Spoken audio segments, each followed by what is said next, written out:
কাঠির কাঠালিয়ায় ঈদ এ মিলাদুন নবী সাল্লাল্লাহু আলাইহি ওয়াসাল্লাম উপলক্ষে শিক্ষার্থীদের মাঝে পুরস্কার ও সম্মাননা স্মারক বিতরণ।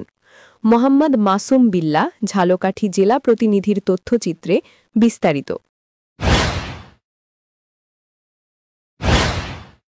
শুনছিলেন সংবাদ শিরোনাম, এখন বিস্তারিত। কসবা টিভি। ঝালকাঠির কাঠালিয়ায় ঈদ এ মিলাদুন নবী উপলক্ষে শিক্ষার্থীদের মাঝে পুরস্কার ও সম্মাননা স্মারক বিতরণ করা হয়েছে। বৃহস্পতিবার সকাল 11টায় কায়দাবাদ হাফিজুর রহমান তাহফিজুল কুরআন মাদ্রাসায় ঈদ এ মিলাদুন নবী উপলক্ষে এ অনুষ্ঠানের আয়োজন করা হয়েছে। ঈদে মিলাদুন নবী সাল্লাল্লাহু আলাইহি ওয়াসাল্লাম শুদ্ধ কুরআন তিলাওয়াত, নাতে রাসূল হামদ ও নাত এবং সুন্দর হাতের লেখা সহ বিভিন্ন ইভেন্টে 4 শতাধিক শিক্ষার্থী, শিক্ষক ও গুণীজন অংশগ্রহণ করেন।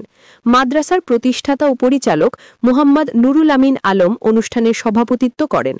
এ সময় বক্তব্য রাখেন প্রতিষ্ঠানের উপদেষ্টা মোহাম্মদ রফিকুল ইসলাম সেলিম, মোহাম্মদ ফাইজুল হক সুমন ও হাফেজ মোহাম্মদ আব্দুল কাদের সহ আরও অনেকে।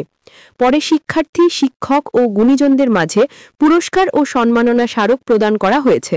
আল্লাহ হাফেজ।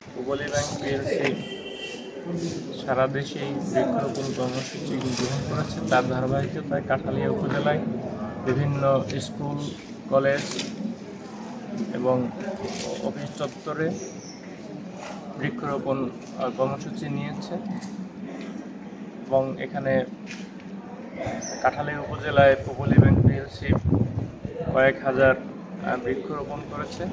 তাদের এই উদ্যোগকে স্বাগত জানাই এবং তাদের প্রতি কৃতজ্ঞতা প্রকাশ করছি যে এই আমাদের উপকূলীয় অঞ্চলে তারা যে বৃক্ষরোপণ করে এখানে প্রাকৃতিক দুর্যোগ হ্রাসে ভূমিকা রাখবে।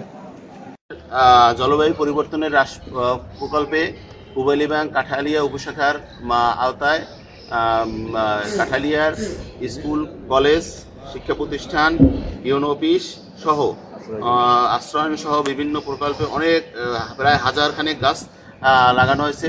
আশা করি এই গাছ দিয়ে দেশের জলবায়ু পরিবর্তন এবং বন্যা মোকাবেলায় ভালো ভূমিকা রাখবে বলে এই বিশ্বাস করি। হৃদয়ের কসবা টিভি। কসবা টিভির সাথে থাকুন, কেটিভিকে লাইক, শেয়ার, কমেন্ট করুন। শুনছিলেন বিস্তারিত কসবা টিভি।